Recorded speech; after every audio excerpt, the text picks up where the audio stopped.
क्या आपने कभी सोचा है कि मौत के बाद योद्धाओं की आत्मा कहां जाती होगी?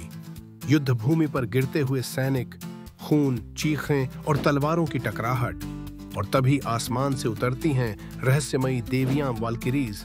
उनका काम था चुनना, कौन मरेगा, कौन जिएगा और किसे देवताओं के महल वालहल्ला में जगह मिलेगी।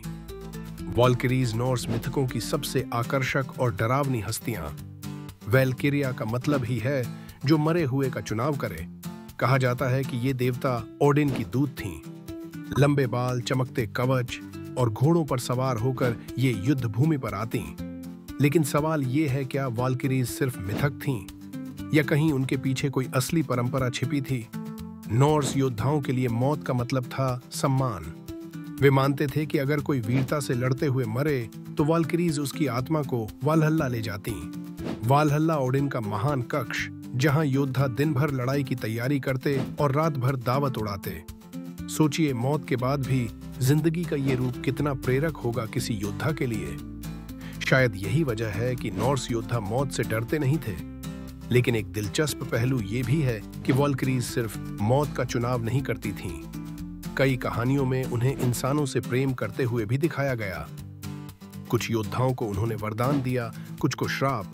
तो क्या वे सिर्फ देवताओं की कठोर दूत थीं या उनमें इंसानी भावनाएं भी थीं? वाल्किरीज की कहानियां हमें नॉर्स समाज की सोच भी दिखाती हैं। वहां युद्ध ही जीवन था और मौत भी अगर युद्ध में मिले तो वही सबसे बड़ी उपलब्धि थी। वाल्किरीज इस सोच को और मजबूत बनाती थीं, जैसे मौत कोई अंत नहीं बल्कि एक नई शुरुआत है।